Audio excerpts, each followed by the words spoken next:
नमस्कार, आप देख रहे हैं यू न्यूज यूपी और मैं हूं राहुल सिंह। यूपी गुनाह में गुनाह की एक और सच्ची सनसनीखेज खबर लेकर मैं आपके सामने हाजिर हूं।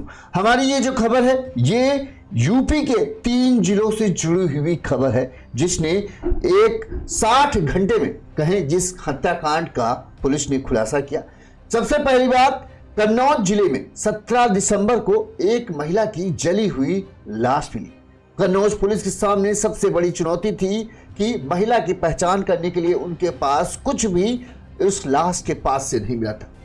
पुलिस की 4 टीमें बनाई जाती हैं। 4 टीमें लगातार 60 घंटे तक इस हत्याकांड की गुत्थी को सुलझाने में जुटी रहती हैं और आखिरकार उन्हें इस हत्याकांड की गुत्थी सुलझाने में मदद मिलती है। सबसे पहले पुलिस को पता चलता है कि ये जो महिला है वो कहां की रहने वाली है। पता चलता है कि ये महिला है कानपुर की रहने वाली। फिर हत्यारों की तलाश शुरू होती है, किसने इस महिला की हत्या की और फिर कौन है वो जिन्होंने इसकी लाश को कन्नौज जिले में लाकर जला दिया। पुलिस को पता चलता है कि इस हत्याकांड में 3 लोग शामिल हैं। इनमें से पुलिस को 2 लोगों को धर दबोचती है। उनसे जब पुलिस पूछताछ करती है तो पता चलता है कि दोनों लड़के जो थे यूपी के उन्नाव जिले के शुक्लागंज के रहने वाले थे और इन्होंने हत्या किसकी की, वो लड़की का इनके साथ क्या रिश्ता था। दरअसल वो लड़की इन दोनों की माशूका थी। अब इसके आगे जो है वो पूरा मामला जो है सनसनीखेज है। आखिर पहली बात, कानपुर की एक महिला, बताते हैं इसके 2 बच्चे हैं, तलाकशुदा है और इन 2 बच्चे होने के बाद भी आखिरकार इस महिला का कैसे इन 2 युवकों से प्रेम संबंध होते।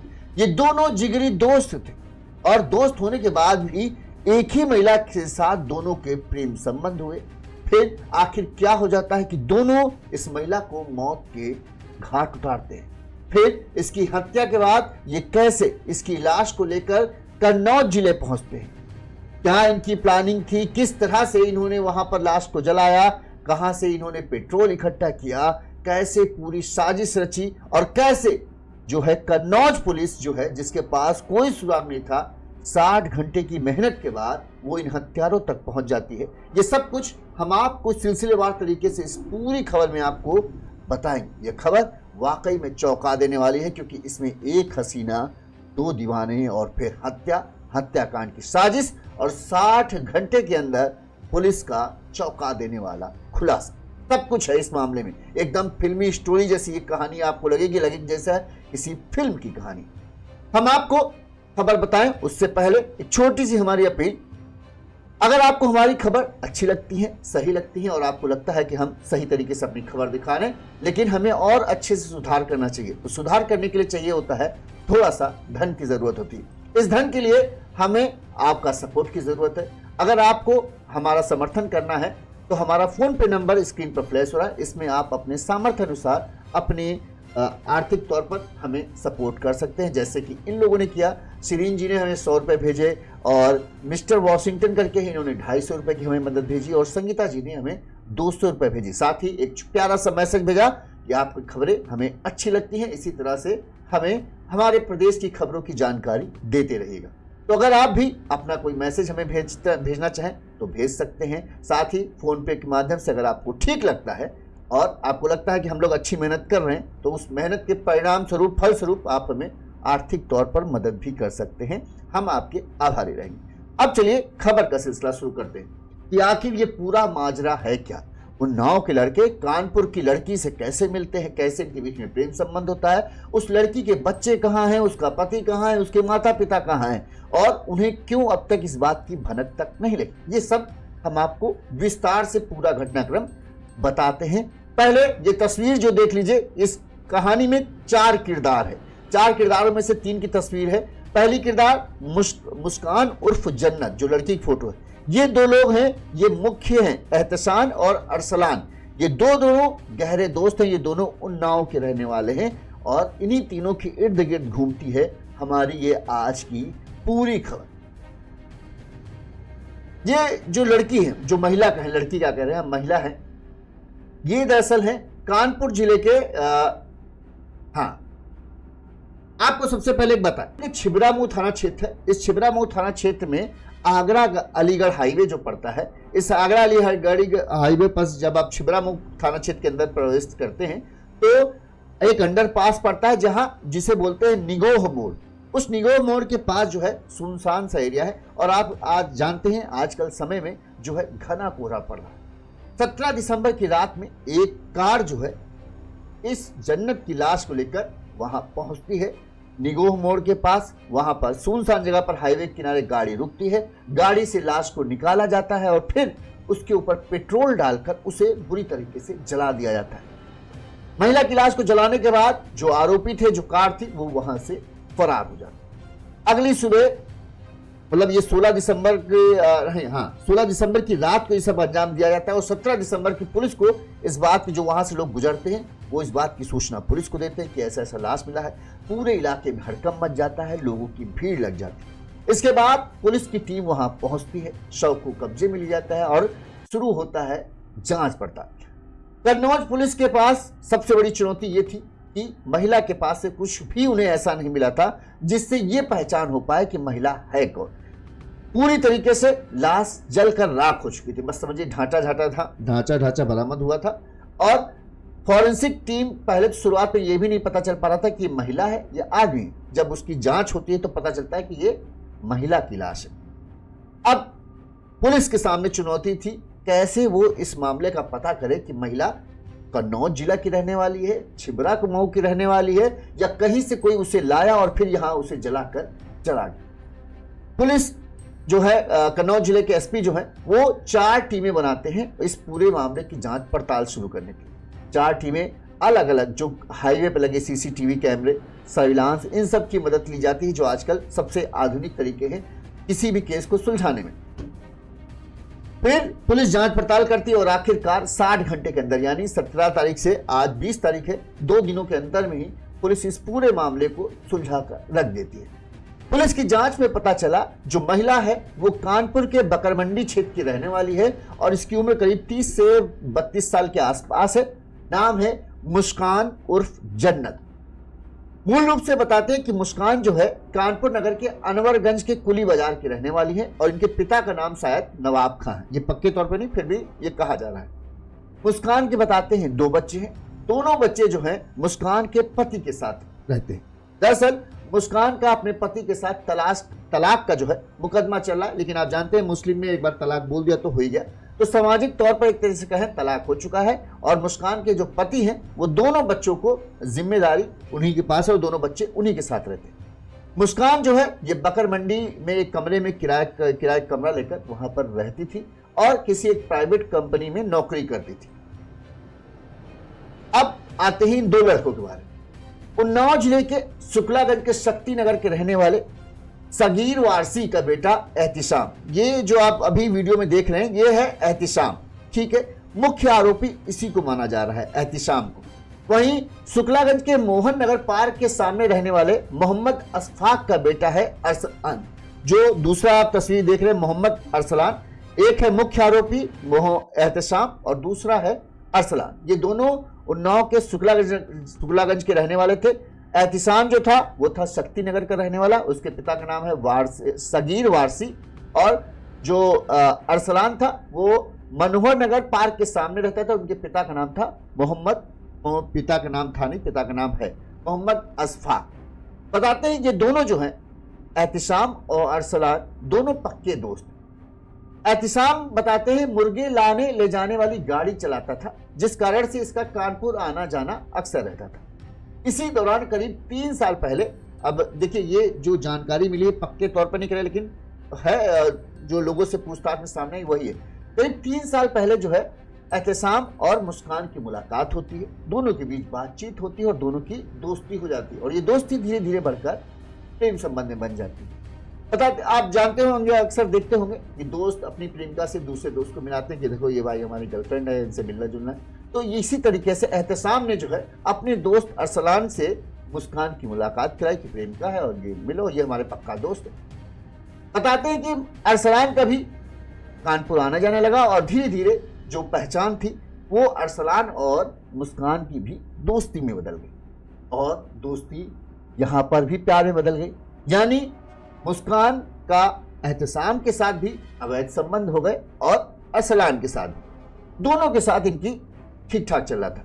लोगों दोनों को इस बात की जानकारी नहीं थी, ना ही अरसलान एहतसाम को कुछ बताता था, ना ही एहतसाम जो है अरसलान को। एहतसाम ने तो बता ही रखा था, लेकिन अरसलान जो है गुपचुप तरीके से जो है मुस्कान का प्रेमी बन चुका था।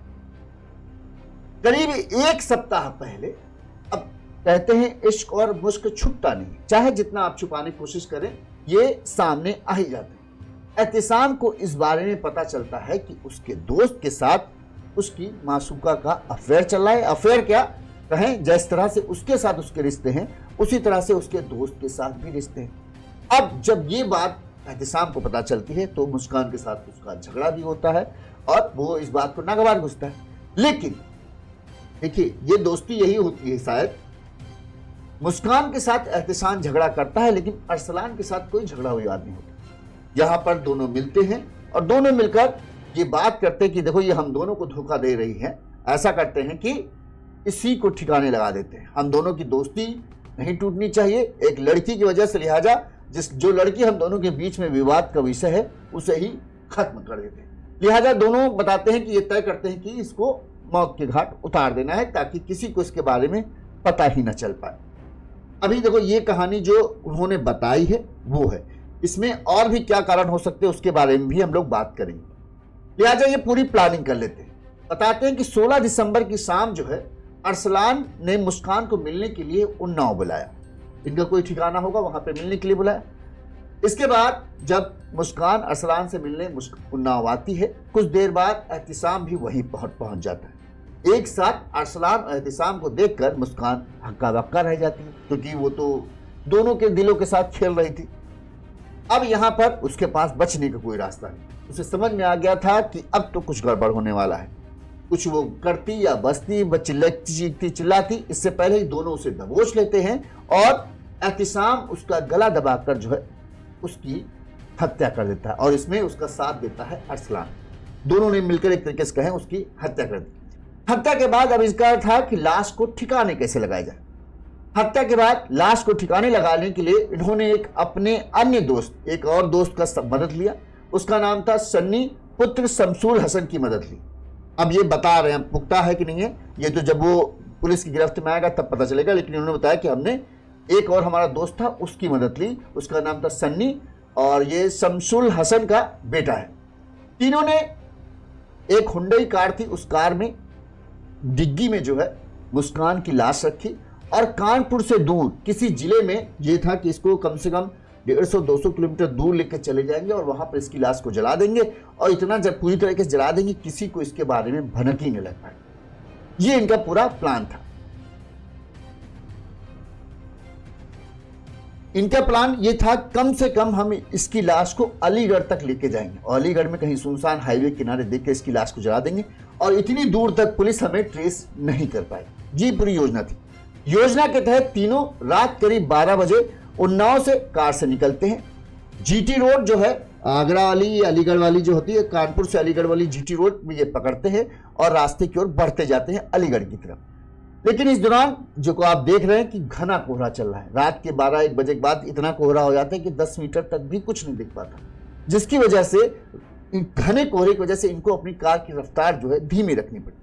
सुबह करीब 4 बजे तक ये केवल कन्नौज जिले के छिबरा मोड़ तक पहुंच पाए थे, इतनी धीमी इनकी कार चल रही थी। अब इन्हें लगा कि अगर ये सुबह तक जिस तरह से चल रहे हैं, सुबह तक ये अलीगढ़ पहुंच पाएंगे। ऐसे में अगर वो सुबह लाश जलाएंगे तो कोई ना कोई वहां से गुजरता हुआ देख लेगा, जिसके बाद ये पकड़े जाएंगे। अब इन्हें यह हुआ कि प्लान चेंज करना पड़ेगा। अलीगढ़ तक हम नहीं पहुंच पाएंगे। अब जहां हम पहुंचे हैं यहीं पर अभी 4-5 बजे, अभी अंधेरा होने सुबह होने में समय है, लिहाजा इन्होंने सोचा छिबरा मुंह में ही इसकी लाश को ठिकाने लगा देते। लिहाजा करीब 4 बजे के आसपास ये छिबरा मोड़ हाईवे से किनारे होते हुए ये जो नगला वाला मोड़ है अंडरपास, उससे उतरते हैं। यहाँ पर हाईवे किनारे गाड़ी लगाते हैं। एक छोटी सी खंती सी टाइप की है, उस खंती में उसकी लाश को डालते हैं, उसके ऊपर पेट्रोल डालकर आग लगाते हैं। कुछ देर तक ये वहीं खड़े रहते हैं ताकि इनका यह हो कि पूरी तरीके से लाश जल गई। जब करीब लाश जो है मुस्कान की 90% तक जल जाती है, तब ये कानपुर बैठते हैं और कानपुर वापस आ जाते हैं। 17 तारीख की सुबह जब लोग वहां से गुजरना शुरू होते हैं तब लोगों की नजर जली हुई लाश पर पड़ती है। पूरे इलाके में हड़कंप मच जाता है। कन्नौज में भी पुलिस के तमाम बड़े अधिकारी मौके पर पहुंच जाते हैं कि एक लाश जली हुई मिली है और ऐसा लग रहा है कि आज रात में ही उसे जलाया गया है। अब जानते हैं कन्नौज का जिला समाजवादी पार्टी का एक तरीके से गढ़ है। तमाम बड़े नेताओं की बयानबाजी शुरू हो जाती है कि देखो ये है सुरक्षा व्यवस्था, किस तरह से लाश को जला दिया गया। और वहीं पोस्टमार्टम जब लाश पुलिस पहुंचती है, शव को कब्जे में लेती है, पोस्टमार्टम के लिए भेजती है तो ये साफ हो जाता है कि ये महिला की लाश। इससे और मामला गर्मा जाता है कि एक महिला को देखो किस तरह से जला दिया गया है। सीएम योगी के दावे कितने बड़े बड़े हैं और एक महिला को इस तरह से इस बेरहमी से मौत के घाट उतारा गया और किसी को इस बात की भनक नहीं थी। पुलिस के सामने चुनौती थी कि जल्द से जल्द इस केस को सुलझाना है ताकि जो राजनीतिक नेता लोग बयानबाजी कर रहे हैं, पुलिस के ऊपर सवाल खड़े कर रहे हैं, उनके मुंह को बंद किया जा सके। लिहाजा तुरंत ही कन्नौज के जो एसपी हैं वो 4 टीमें बनाकर इस पूरे मामले की जांच पड़ताल शुरू करने के लिए लगा देते हैं। 4 टीमें सर्विलांस, सीसीटीवी इन सबको खंगालना शुरू करते हैं। महिला के पास के लाश के पास से पुलिस को कुछ भी ऐसा नहीं मिलता जिससे उसकी पहचान हो पाए। पुलिस के सामने सबसे बड़ी चुनौती यही थी कि उसकी पहचान अगर हो जाए तो फिर केस सुलझाने में मदद मिल जाएगी। लिहाजा सबसे पहले पुलिस ने सीसीटीवी फुटेज, जो हाईवे में सीसीटीवी लगे हैं, उन सीसीटीवी फुटेज को खंगालना शुरू किया। जब वो अंडरपास के पास से उतरते हैं वहीं पर एक सीसीटीवी कैमरा पुलिस को मिलता है। उस सीसीटीवी कैमरे में जो है हुंडई कार दिखती है जो कानपुर के नंबर की थी। वो कानपुर से छिबरामऊ की ओर आती हुई दिखती है और कुछ ही देर बाद वो कार फिर से दोबारा वापस आती हुई भी हाईवे पर दिखती है और कानपुर की तरफ जाती हुई दिखती है। पुलिस जब उस नंबर की देखती है, पुलिस को थोड़ा सा शंका होता है। पुलिस एक अंदाजा लगाती है कि एक शव को जलने में कितना समय लगता है और वो समय करीब करीब मैच हुआ कि जितनी देर में गाड़ी गई और उसके कुछ देर बाद गाड़ी आई तो पुलिस को अंदाजा लग गया कि हाँ हो न हो ये गाड़ी कुछ संदिग्ध है। लिहाजा पुलिस ने उस नंबर की, गाड़ी के नंबर की जांच पड़ताल शुरू की। जांच पड़ताल में पुलिस को पता चला कि कार जो है वो एहतिसाम के भाई के नाम पर रजिस्टर्ड है। वहीं घटनास्थल के आसपास जो कुछ पेट्रोल पंप थे, उन पेट्रोल पंपों को भी पुलिस ने खंगालना शुरू किया, उनके सीसीटीवी भी चेक किए, क्योंकि जाहिर सी बात है लाश थी तो लाश को जलाने के लिए भी कुछ चाहिए। ऐसी ठंडी में इतनी आसानी तो किसी की लाश में आग लग भी नहीं सकती। लिहाजा हो ना हो कोई ज्वलनशील पदार्थ का इस्तेमाल किया गया हो, और पेट्रोल से बढ़कर क्या हो सकता है। लिहाजा पुलिस ने जब आसपास के पेट्रोल पंपों की सीसीटीवी फुटेज की खंगाली तो एक सीसीटीवी फुटेज में जो है कानपुर नंबर की वही कार के कुछ युवक जो बैठे थे वो बोतल में पेट्रोल भरवाते नजर आए थे। अब पुलिस को लगता है कि हाँ ये कानपुर नंबर की गाड़ी जो है, इस गाड़ी को अगर हमने ट्रेस कर लिया तो हमें ये सब कुछ, सारे राज की महिला कौन है, इस कार में बैठे हुए लोग कौन हैं, ये सब कुछ खुलासा हो जाएगा। लिहाजा पुलिस ने इसी कार के नंबर के आधार पर आरोपियों की तलाश ली। कार के नंबर के आधार पर पुलिस जांच पड़ताल शुरू करते हुए सबसे पहले जो है एहतिसाम के भाई तक पहुंचती जिसकी कार मालिक थी। उससे पूछताछ में पता चलता है कि जो एहतिसाम और अरसलान है ये दोस्त हैं और उस रात यही दोनों के पास वो गाड़ी थी। पुलिस हत्यारों के सुराग लगाते हुए उनके घर तक पहुंची लेकिन वो दोनों वहां पर नहीं मिले। इसके बाद पुलिस ने इन दोनों के नंबर निकाले, क्योंकि भाइयों से नंबर पता चले। नंबर निकालने के बाद इनके नंबरों की लोकेशन ट्रेस करना शुरू किया और ये देखा कि ये अभी इनकी लाइव लोकेशन कहाँ है। पुलिस ये जान हैरान रह गई कि दोनों की लाइव लोकेशन जो है वो छिबरामऊ के पास ही है। पुलिस को लगा अरे ये तो हमारे ही क्षेत्र में घूम रहे हैं और हमें ही पता नहीं। लिहाजा तुरंत ही पुलिस की टीम जो है इनके नंबर को ट्रेस करते हुए इनकी लोकेशन के पास पहुंची। ये थे छिबरामऊ क्षेत्र के करायदा रोड के पास थे।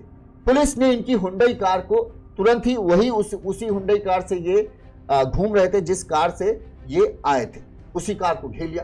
खुद को गिरता देख इन आरोपियों ने पुलिस पर बताते हैं फायरिंग भी कर दी। इनके पास से तमंचा और कई सारे कारतूस, जिंदा कारतूस भी बरामद हुए और कार छोड़कर जब फायरिंग की, पुलिस ने भी जवाबी फायरिंग की। इस दौरान ये कार छोड़कर भागने लगे।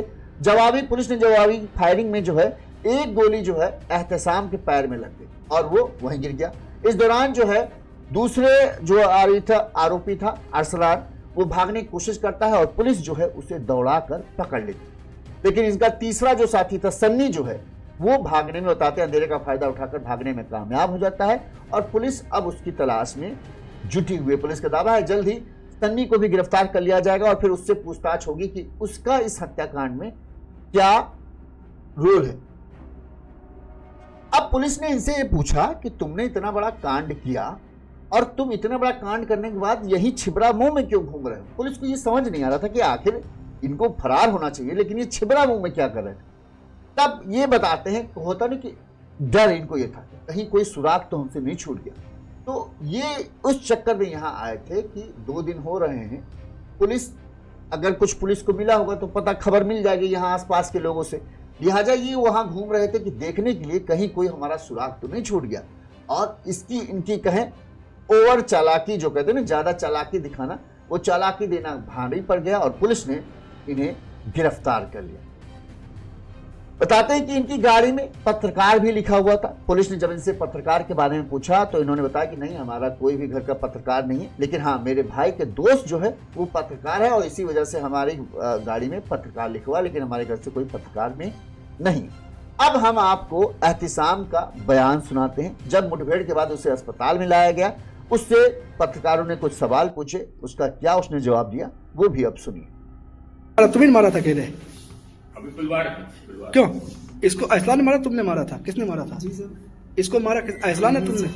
अहसलान ने मना नहीं किया था? सर मना कर रहा था। अहसलान विरोध कर रहा था, तो तुमने गले दबा के मार दिया। अहसलान तो पीछे खींचता तो गला बच जाता उसका, अगर अहसलान की स्वीकृति नहीं थी तो।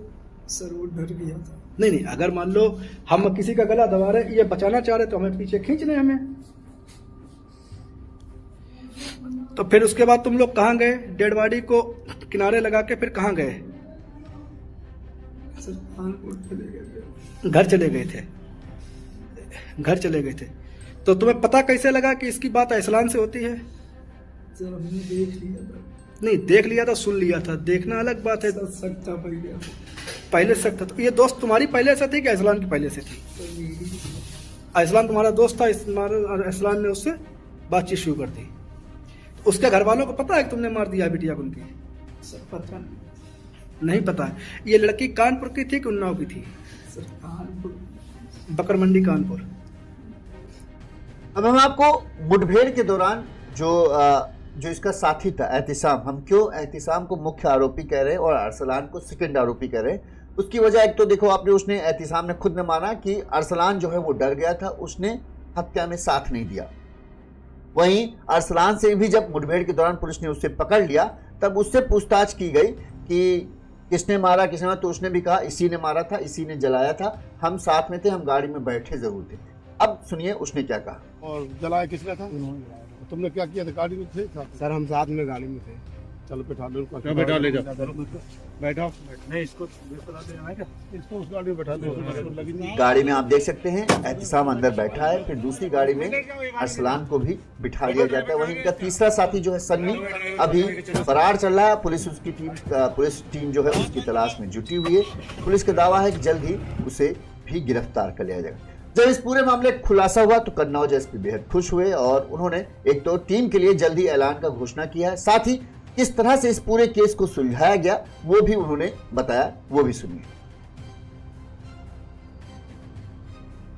बहुत सारे सीसीटीवी देखे गए और सर्विलांस का उपयोग किया गया, जिसमें पता चला कि एक गाड़ी जो कानपुर की तरफ से आई थी और वापस कानपुर गई थी, जिसके बारे में ट्रैक किया गया तो उसके मालिक का पता चला, जिसमें गहनता से छानबीन की गई तो पता चला कि शुक्लागंज उन्नाव में एक मुस्कान उर्फ जन्नत एक महिला थी जो करीब 35 वर्ष की थी, जो अपने पति से अलग रहती थी और वहीं पर पड़ोस में शुक्लागंज में एहतिसाम और अशलान ये दोनों लोग थे और इनके उस महिला से अवैध संबंध थे, जिनमें आपस में इनका विवाद हुआ और इसकी 16 तारीख की शाम को शुक्लागंज में हत्या कर दी गई और हत्या करने के बाद एक गाड़ी से इसको पीछे डेड बॉडी को रख करके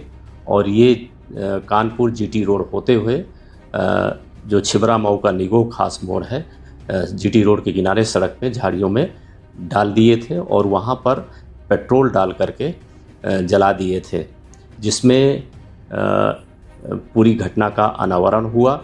और ये जब पता चला तो इनकी गिरफ्तारी के लिए टीम बनाई गई और आज चेकिंग के दौरान हमारे प्रभारी निरीक्षक छिबरामऊ, प्रभारी निरीक्षक गुरसहायगंज, यशोजी और सर्विलांस की टीमें चेकिंग कर रही थी तो एक संदिग्ध गाड़ी आती हुई दिखाई दी, जिसमें उनको रोकने का प्रयास किया गया तो उधर से वो फायरिंग करने लगे।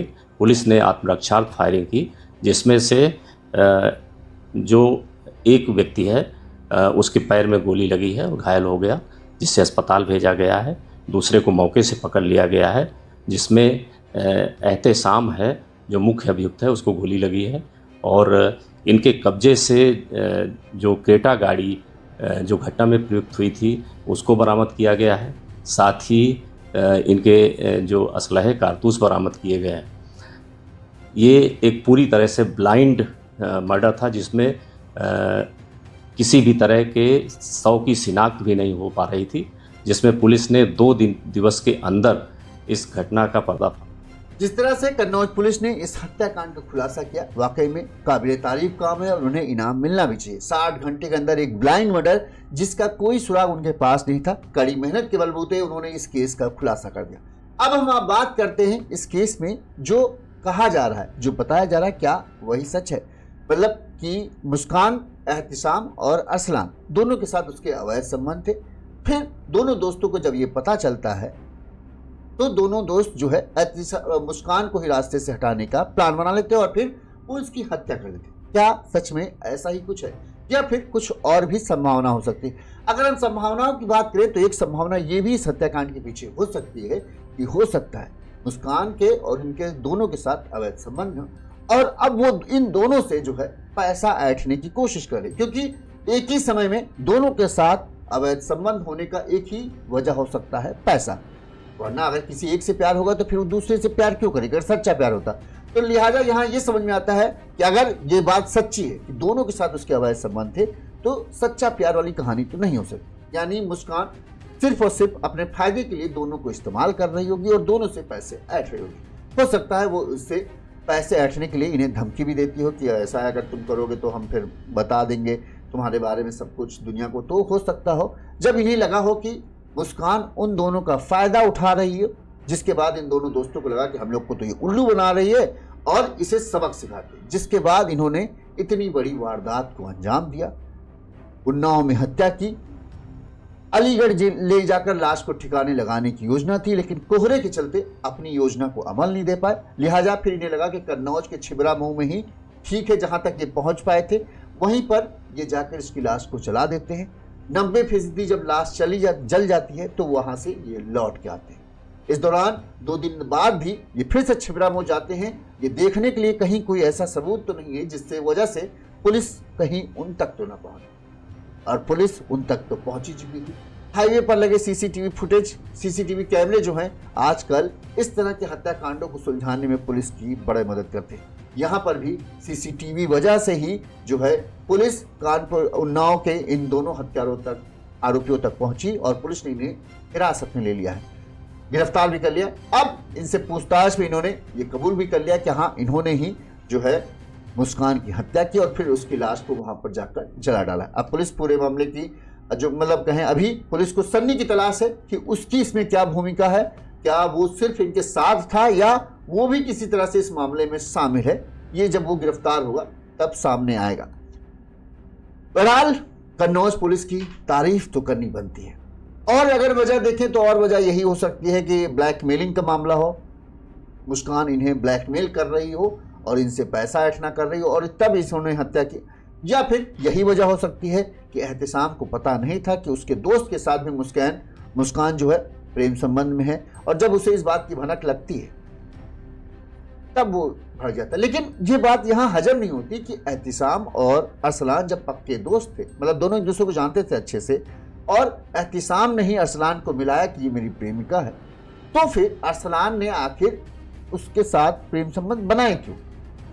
तो यानी मुस्कान जिस तरह से रिश्ते को छुपाई थी उसी तरह से अरसलान भी रिश्ते को छुपा रहा था। तो यानी दोस्त भी धोखा दे रहा था। लेकिन एहतिसाम ने दोस्त को माफ कर दिया लेकिन अपनी प्रेमिका को माफ नहीं किया इस धोखे के लिए, और दोनों ने मिलकर फिर इस हत्या की योजना बना ली। या फिर इसमें तीसरी वजह हो सकती है कि जिस तरह से एहतिसाम से मुस्कान के प्रेम संबंध थे, अरसलान के साथ प्रेम संबंध थे, कहीं कोई तीसरा शख्स भी तो नहीं था जिसके साथ मुस्कान के प्रेम संबंध हो। और इन दोनों को जब ये पता चला कि मुस्कान हम दोनों को ही नहीं बल्कि किसी और के साथ भी प्रेम संबंध है, तो ये दोनों उस चीज को बर्दाश्त नहीं कर पाए और फिर इन दोनों ने मुस्कान को सबक सिखाने का प्लान बनाया और उसे बेदर्दी से मौत के घाट उतार दिया। ये भी हो सकता है कि कोई तीसरा भी हो जिसके चलते ये दोनों नफरत करने लगे और फिर दोनों ने मिलकर क्यों हत्या कर दी। क्योंकि अक्सर जब होता है इस तरह के मामले होते हैं तो दोस्त आपस में टकराते हैं, ना कि दोस्त मिलकर जो है प्रेमिका को मार डालते हैं। अमन होता है कि यार हम तुमको अपना दोस्त मानते थे, तुमने मेरे ही प्रेमिका को हड़पने की कोशिश की, उसी के साथ प्रेम संबंध बना लिए। तो दोस्त झगड़ा करते हैं, लेकिन यहाँ पर मामला अलग हुआ। तो इसलिए हमको लग रहा है कहीं ऐसा तो नहीं, इन दोनों को ये पता था कि हाँ हमारे साथ है, तो ये भी दोनों कह रहे थे चलो ठीक है तुम भी मजा करो हम भी मजा करें।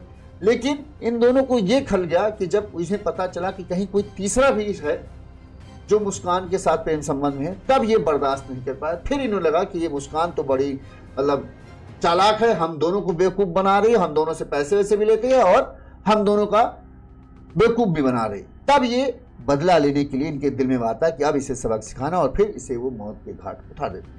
आपको क्या लगता है कमेंट करके जरूर बताइएगा, आपके हिसाब से क्या वजह हो सकती है जिसकी वजह से इन दोनों दोस्तों ने जो है मुस्कान की हत्या कर दी। कमेंट करके बताएं और साथ ही हमारे चैनल को लाइक और सब्सक्राइब कर लीजिएगा ताकि आपको जो हमारी खबरें हैं वो ज़्यादा से ज़्यादा मिलें। साथ ही अगर इस खबर को लाइक और शेयर करोगे तो हमारी खबर ज़्यादा लोगों तक पहुंचेगी। इसी तरह से हम आपको गुनाह की तमाम बड़ी खबरें बताते रहेंगे यूपी की, जो आपको चौंका देंगी, होश उड़ा देंगी। ये केस भी बड़ा ही चौंका देने वाला था। आप देखो कितनी जब लाश मिली तो लोगों की भीड़ लगी थी।